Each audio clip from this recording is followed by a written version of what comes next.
Hi everyone, ಎಲ್ಲರಿಗೂ ನಮಸ್ತೆ. ನಮ್ಮ ಅಡುಗೆ ನಿಮ್ಮ ರುಚಿಗೆ ಸ್ವಾಗತ. ಇವತ್ತು ನಾನು ನಿಮಗೆ 3 ವಿಧಾನದಲ್ಲಿ ವರ್ಮಿಸೆಲ್ಲಿ ಉಪಮಾ ಮಾಡೋದನ್ನು ತೋರಿಸ್ಕೊಡ್ತಾ ಇದ್ದೀನಿ.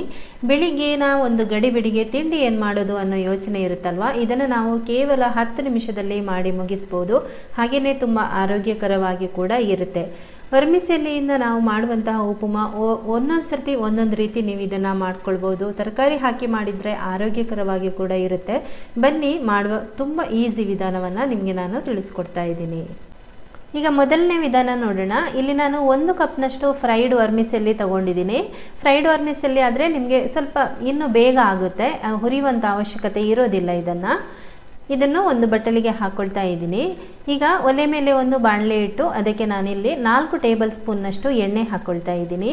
1 ತುಂಡು ಚಕ್ಕೆ, ಅರ್ಧ ಟೀ ಸ್ಪೂನ್ ಸಾಸಿವೆ ಚಟಪಟ ಅಂತ ಆಗುವಾಗ ಇದಕ್ಕೆ 1 ಟೀ ಸ್ಪೂನ್ನಷ್ಟು ಜೀರಿಗೆ ಸೇರಿಸ್ಕೊಳ್ತಾ ಇದ್ದೀನಿ. ಜೀರಿಗೆ ಸ್ವಲ್ಪ ಫ್ರೈ ಆಗಬೇಕು, ತುಂಬ ಫ್ರೈ ಆಗಬಾರ್ದು, ಜೀರಿಗೆ ಕಪ್ಪಗಾಗಿಬಿಡುತ್ತೆ. ಆಮೇಲೆ ಸ್ವಲ್ಪ ಕರಿಬೇವು, 1 ಈರುಳ್ಳಿಯನ್ನು ಸಣ್ಣಗೆ ಕಟ್ ಮಾಡಿಕೊಂಡು ಇದನ್ನು ಕೂಡ ಹಾಕ್ಕೊಳ್ತಾ ಇದ್ದೀನಿ. ಈರುಳ್ಳಿ ಒಂದು ಸ್ವಲ್ಪ ಕಲರ್ ಬರಬೇಕು, ಇದರಲ್ಲಿ ಅಲ್ಲಿ ತನಕ ಫ್ರೈ ಮಾಡ್ಕೊಳ್ಳಿ.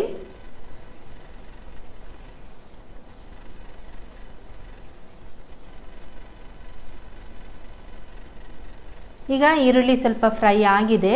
ಈಗ ಇದಕ್ಕೆ ನಾನು 1 ಟೊಮೆಟೊ ಹಾಕ್ಕೊಳ್ತಾ ಇದ್ದೀನಿ. ಒಂದು ದೊಡ್ಡ ಟೊಮೆಟೊ ಕಟ್ ಮಾಡಿಬಿಟ್ಟು ಹಾಕ್ತಾ ಇದ್ದೀನಿ. ಈ ಟೊಮೆಟೊಗೆ ಒಂದು ಸ್ವಲ್ಪ ಉಪ್ಪು ಕೂಡ ಸೇರಿಸಿದರೆ ತುಂಬ ಬೇಗ ಫ್ರೈ ಆಗುತ್ತೆ. ಈಗ ಇದನ್ನು ಕೂಡ ಒಂದು ಸ್ವಲ್ಪ ಫ್ರೈ ಮಾಡ್ಕೊಳ್ಳೋಣ. ಟೊಮೆಟೊ ಎಣ್ಣೆಯಲ್ಲಿ ಚೆನ್ನಾಗಿ ಬೆಂದಷ್ಟು ರುಚಿ ಚೆನ್ನಾಗಿ ಬರುತ್ತೆ. ಈಗ ನೋಡಿ, ಎಣ್ಣೆ ಮೇಲೆ ನಿಮಗೆ ಕಾಣ್ತಾ ಇದೆ ಟೊಮೆಟೊ ಚೆನ್ನಾಗಿ ಬೆಂದಿದೆ. ಈಗ ಇದಕ್ಕೆ ನಾವು ಮಸಾಲೆ ಪದಾರ್ಥಗಳನ್ನು ಸೇರಿಸ್ಕೊಳ್ಬೇಕು. ಅದಕ್ಕೋಸ್ಕರ ಗ್ಯಾಸ್ ಉರಿಯನ್ನು ಸಿಮ್ನಲ್ಲಿ ಇಟ್ಕೊಳ್ಳಿ. 1 ಟೀ ಸ್ಪೂನ್ನಷ್ಟು ಕಸೂರಿ ಮೇಥಿ ಕೈಯಲ್ಲಿ ಪುಡಿ ಮಾಡಿಕೊಂಡು ಹಾಕ್ತಾ ಇದ್ದೀನಿ. ಇದು ಇದ್ದರೆ ಹಾಕ್ಕೊಳ್ಳಿ, ಇಲ್ಲಾಂದರೆ ಪರವಾಗಿಲ್ಲ. 1/4 ಟೀ ಸ್ಪೂನಷ್ಟು ಅರಿಶಿನ ಪುಡಿ, 3/4 ಟೀ ಸ್ಪೂನಷ್ಟು ರೆಡ್ ಚಿಲ್ಲಿ ಪೌಡರ್, ಆಮೇಲೆ ಅರ್ಧ ಟೀ ಸ್ಪೂನ್ನಷ್ಟು ಗರಂ ಮಸಾಲ ಪೌಡರ್ ಹಾಕಿದರೆ ತುಂಬ ಚೆನ್ನಾಗಿರುತ್ತೆ, ಇದ್ದರೆ ಹಾಕ್ಕೊಳ್ಳಿ. ಆಮೇಲೆ ರುಚಿಗೆ ತಕ್ಕಷ್ಟು ಉಪ್ಪು ಹಾಕಿಬಿಟ್ಟು ಒಂದು ಸರ್ತಿ ಇದನ್ನು ಚೆನ್ನಾಗಿ ಈ ರೀತಿ ಮಿಕ್ಸ್ ಮಾಡ್ಕೊಳ್ಳೋಣ. ಮಸಾಲೆಯ ಹಸಿ ಸ್ಮೆಲ್ಲೆಲ್ಲ ಹೋಗಬೇಕಲ್ವ, ಅದಕ್ಕೋಸ್ಕರ ಒಂದು ಅರ್ಧ ನಿಮಿಷ ಈ ರೀತಿ ಮಾಡ್ಕೊಳ್ಳಿ. ಅರ್ಧ ನಿಮಿಷ ಆದಮೇಲೆ ಇದಕ್ಕೆ ನೀರು ಸೇರಿಸ್ಕೊಳ್ತಾ ಇದ್ದೀನಿ. 1 ಕಪ್ ವರ್ಮಿಸೆಲ್ಲಿಗೆ 2 ಕಪ್ನಷ್ಟು ನೀರು ಸೇರಿಸ್ಕೊಳ್ಳಿ, ಅಥವಾ 2/4 ಕಪ್ನಷ್ಟು ಕೂಡ ಸೇರಿಸ್ಕೊಳ್ಬೋದು. ಉಪ್ಪಿನ ರುಚಿ ನೋಡಿಕೊಂಡು ಉಪ್ಪು ಕೂಡ ಸೇರಿಸ್ಕೊಳ್ಳಿ. ನಾವು ಮೊದಲೇ ಸ್ವಲ್ಪ ಉಪ್ಪು ಹಾಕಿದ್ದೇವೆ, ಅದರಿಂದ ಈಗ ಸ್ವಲ್ಪನೇ ಉಪ್ಪು ಹಾಕ್ಕೊಂಡಿದ್ದೀನಿ. ಈಗ ಇದು ಒಂದು ಕುದಿ ಬರಬೇಕು. ನೋಡಿ, ಚೆನ್ನಾಗಿ ಒಂದು ಕುದಿ ಬರ್ತಾ ಇದೆ. ಈಗ ನಾವು ಇದಕ್ಕೆ ವರ್ಮಿಸೆಲ್ಲಿ ಸೇರಿಸ್ಕೊಳ್ಳೋಣ. ನಿಧಾನಕ್ಕೆ ಹಾಕಿಬಿಟ್ಟು ಒಂದು ಸರ್ತಿ ಇದನ್ನು ಮಿಕ್ಸ್ ಮಾಡ್ಕೊಳ್ಳೋಣ. ವರ್ಮಿಸೆಲ್ಲಿ ಹಾಕಿದ ಮೇಲೆ ಒಂದು ಜೋರು ಕುದಿ ಬಂದಾಗ ಮುಚ್ಚಳ ಮುಚ್ಚಿಬಿಟ್ಟು 6 ರಿಂದ 7 ನಿಮಿಷ ಇದನ್ನು ಸಿಮ್ನಲ್ಲಿ ನೀವು ಬೇಯಿಸ್ಕೊಳ್ಬೇಕು. ಕಂಪ್ಲೀಟಾಗಿ ಸಿಮ್ನಲ್ಲಿ ಇಟ್ಕೊಳ್ಳಿ. ಹೈ ಫ್ಲೇಮ್ನಲ್ಲಿಟ್ಟರೆ ತಳ ಹಿಡಿಯುತ್ತೆ. ಕರೆಕ್ಟಾಗಿ 7 ನಿಮಿಷ ಆದಮೇಲೆ ನಿಮಗೆ ಮುಚ್ಚಳ ತೆಗೆದು ತೋರಿಸ್ತಾ ಇದ್ದೀನಿ. ಈಗ ಇದು ರೆಡಿ ಆಗಿದೆ. ಕೊನೆಯದಾಗಿ ಇದಕ್ಕೆ ಸ್ವಲ್ಪ ಕೊತ್ತಂಬರಿ ಸೊಪ್ಪು ಮತ್ತು ತೆಂಗಿನ ತುರಿಯನ್ನು ಸೇರಿಸ್ಕೊಂಡು ಚೆನ್ನಾಗಿ ಇದನ್ನು ಮಿಕ್ಸ್ ಮಾಡ್ಕೊಳ್ಳೋಣ. ಆಮೇಲೆ ಗ್ಯಾಸ್ ಆಫ್ ಮಾಡಿಬಿಟ್ಟು ಮುಚ್ಚಳ ಮುಚ್ಚಿಬಿಡಿ. ನಂತರ ಒಂದು 2 ನಿಮಿಷದ ನಂತರ ನೀವು ಇದನ್ನು ಸರ್ವ್ ಮಾಡ್ಬೋದು. 2 ನಿಮಿಷದ ನಂತರ ಒಂದು ಸರ್ತಿ ಇದನ್ನು ಚೆನ್ನಾಗಿ ಈ ರೀತಿ ಮಿಕ್ಸ್ ಮಾಡ್ಕೊಳ್ಳೋಣ. ಈಗ ಇದು ಸರ್ವ್ ಮಾಡೋಕ್ಕೆ ರೆಡಿ ಆಗಿದೆ. ನೋಡ್ಬೋದು ನೀವು, ಎಷ್ಟು ಮೃದುವಾದ, ಮುಟ್ಟಿದರೆ ಹೂವಿನಂತಿದೆ. ಇದು ಅಷ್ಟು ಚೆನ್ನಾಗಿದೆ. ಹಾಗೆಯೇ ಡ್ರೈ ಸ್ವಲ್ಪನೂ ಇಲ್ಲ, ನೋಡ್ಬೋದಲ್ವಾ. ಈಗ ಇದನ್ನು ಸರ್ವ್ ಮಾಡ್ತಾ ಇದ್ದೀನಿ. ಇದೇ ಥರ ಖಂಡಿತ ನೀವು ಕೂಡ ಟ್ರೈ ಮಾಡಿ, ತುಂಬ ಬೇಗ ಆಗುತ್ತೆ. ಬನ್ನಿ ಈಗ 2ನೇ ರೆಸಿಪಿಗೆ ಹೋಗೋಣ. ಆಲೂಗಡ್ಡೆ ಸೇರಿಸ್ಬಿಟ್ಟು ವರ್ಮಿಸೆಲ್ಲಿ ಉಪಮಾ ಮಾಡ್ಕೊಳ್ತಾ ಇದ್ದೀನಿ. ತುಂಬ ಅಂದರೆ ತುಂಬ ರುಚಿಯಾಗಿರುತ್ತೆ. ಬನ್ನಿ ಹೇಗೆ ಮಾಡೋದು ಅಂತ ನೋಡೋಣ.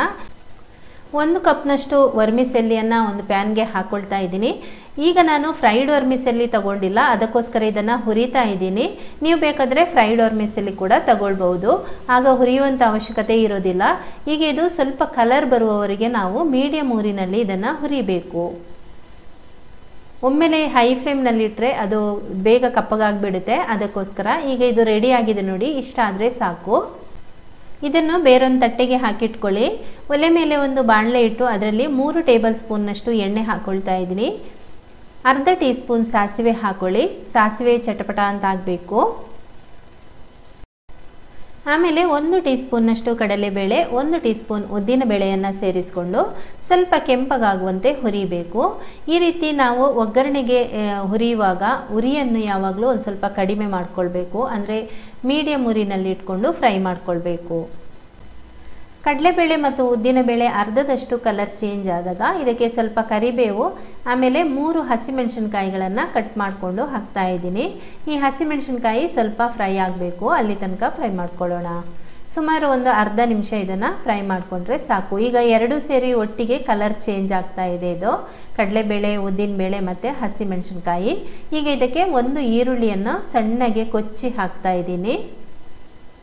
ಸ್ವಲ್ಪ ಸಪೂರವಾಗಿ ಕಟ್ ಮಾಡಿಕೊಂಡ್ರೆ ಚೆನ್ನಾಗಿರುತ್ತೆ ವರ್ಮಿಸೆಲ್ಲಿಗೆ. ಕಲರ್ ಚೇಂಜ್ ಆಗುವವರೆಗೆ ಈರುಳ್ಳಿಯನ್ನು ಫ್ರೈ ಮಾಡ್ಕೊಳ್ಳಿ. ಈಗ ಇದು ಆಗಿದೆ. ಈಗ ಇದಕ್ಕೆ ಒಂದು ಟೊಮೆಟೊ ಹಾಕಿ ಫ್ರೈ ಮಾಡ್ಕೊಳ್ತಾ ಇದ್ದೀನಿ.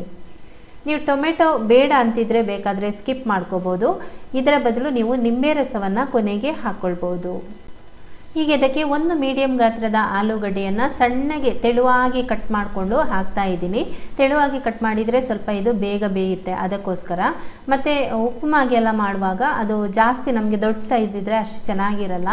ತೆಳುವಾಗಿ ಕಟ್ ಮಾಡಿಕೊಂಡು ಹಾಕಿ ಆಮೇಲೆ ಇದನ್ನು 1 ನಿಮಿಷದ ಕಾಲ ಫ್ರೈ ಮಾಡ್ಕೋಬೇಕು.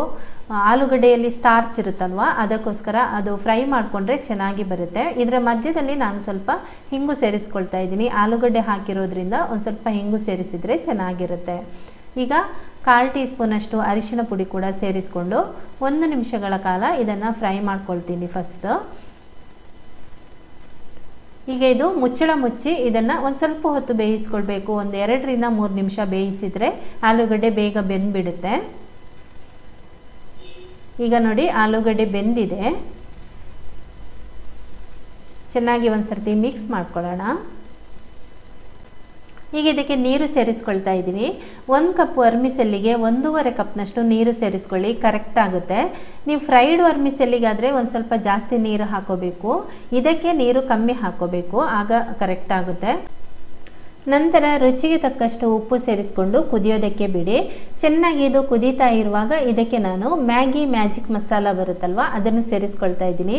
ಆಲೂಗಡ್ಡೆ ಸೇರಿಸಿರೋದ್ರಿಂದ ಇದನ್ನು ಹಾಕಿಬಿಟ್ಟು ನೀವು ಉಪ್ಪಿಟ್ಟು ಮಾಡಿ ತುಂಬಾ ರುಚಿಯಾಗಿರುತ್ತೆ. ಈಗ ಒಂದು ಕುದಿ ಬರ್ತಾ ಇದೆಯಲ್ವಾ, ಈಗ ಇದಕ್ಕೆ ನಾವು ವರ್ಮಿಸೆಲ್ಲಿಯನ್ನು ಸೇರಿಸ್ಕೊಳ್ಳೋಣ. ಚೆನ್ನಾಗಿ ಒಂದು ಸರ್ತಿ ಮಿಕ್ಸ್ ಮಾಡಿಬಿಟ್ಟು ಇದನ್ನು ಕೊತ್ತಂಬರಿ ಸೊಪ್ಪು ಮೇಲೆ ಹಾಕಿ ಮುಚ್ಚಳ ಮುಚ್ಚಿ 6 ರಿಂದ 7 ನಿಮಿಷ ನಿಧಾನ ಉರಿಯಲ್ಲಿ, ಅಂದರೆ ಕಂಪ್ಲೀಟಾಗಿ ಲೋ ಫ್ಲೇಮ್ನಲ್ಲಿಟ್ಟು ಬೇಯಿಸ್ಕೊಳ್ಳಿ. 7 ನಿಮಿಷ ಆದಮೇಲೆ ಮುಚ್ಚಳ ತೆಗೆದು ತೋರಿಸ್ತಾ ಇದ್ದೀನಿ. ಮಧ್ಯದಲ್ಲಿ ನೀವು ಬೇಕಾದರೆ ಒಂದು ಸರ್ತಿ ಈ ರೀತಿ ಮಗುಚಿ ಇದನ್ನು ಹಾಕ್ಬೋದು, ಇದೇ ಥರ. ಈಗ ಇದು ರೆಡಿಯಾಗಿದೆ, ಎಲ್ಲ ನೀರೆಲ್ಲ ಹೀರ್ಕೊಂಡಿದೆ, ಹಾಗೆಯೇ ಎಷ್ಟು ಚೆನ್ನಾಗಿ ಬಂದಿದೆ ಅಂತ ನೋಡ್ಬೋದು. ಈಗ ಕೊನೆಯದಾಗಿ ಇದಕ್ಕೆ ಸ್ವಲ್ಪ ಕೊತ್ತಂಬರಿ ಸೊಪ್ಪನ್ನು ನಾನು ಸೇರಿಸ್ಕೊಳ್ತಾ ಇದ್ದೀನಿ.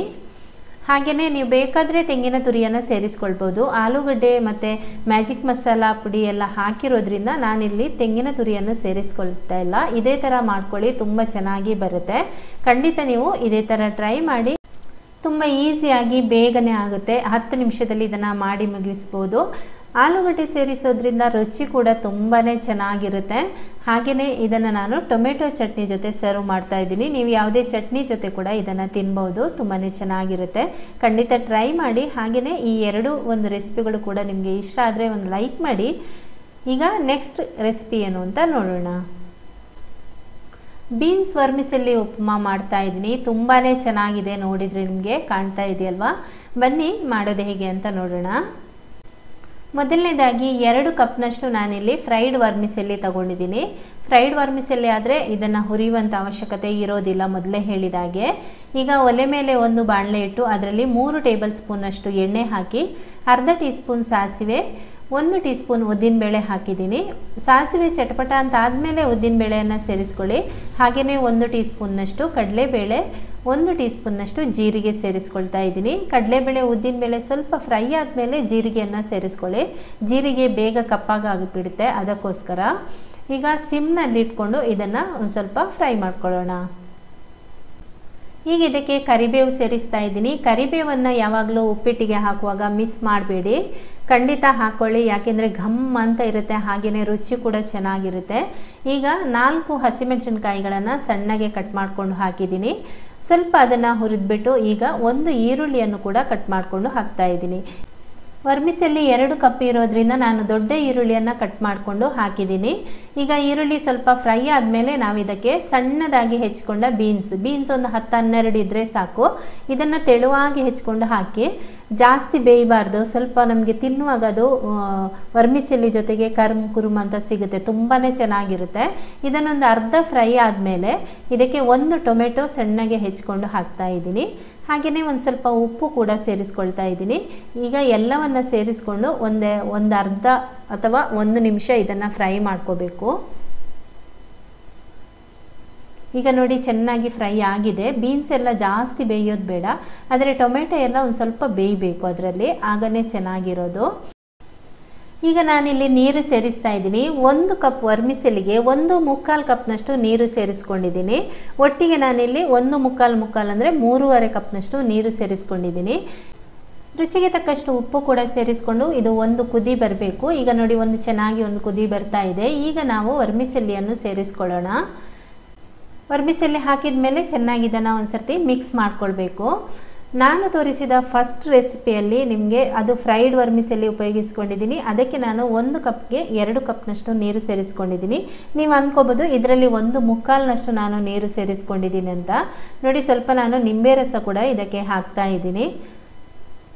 ಅದರಲ್ಲಿ ನಾನು ನೀರು 2 ಕಪ್ನಷ್ಟು ಸೇರಿಸ್ಕೊಂಡಿದ್ದೀನಿ. ಇದರಲ್ಲಿ ಯಾಕೆ ಅಂತ ಹೇಳಿದರೆ, ಇದರಲ್ಲಿ ಬೀನ್ಸ್ ಹಾಕಿದ್ದೀನಲ್ವಾ, ಬೀನ್ಸಲ್ಲಿ ಸ್ವಲ್ಪ ನೀರು ಬಿಟ್ಕೊಳ್ಳುತ್ತೆ. ಅದಕ್ಕೋಸ್ಕರ ಇದಕ್ಕೆ 1/4 ಕಪ್ನಷ್ಟು ನೀರು ಕಡಿಮೆ ಹಾಕ್ಕೊಂಡಿದ್ದೀನಿ. ಕರೆಕ್ಟ್ ಆಯ್ತಲ್ವಾ? ಆ ಥರ ಮಾಡಿದ್ರೇ ಕರೆಕ್ಟಾಗಿ ಬರುತ್ತೆ. ನೀವು ಯಾವ ತರಕಾರಿ ಹಾಕಿದ್ದೀರಾ ಅದನ್ನು ನೋಡಿಕೊಂಡು ನೀವು ನೀರನ್ನೆಲ್ಲ ಹೆಚ್ಚು ಕಡಿಮೆ ಹಾಕೋಬೇಕು.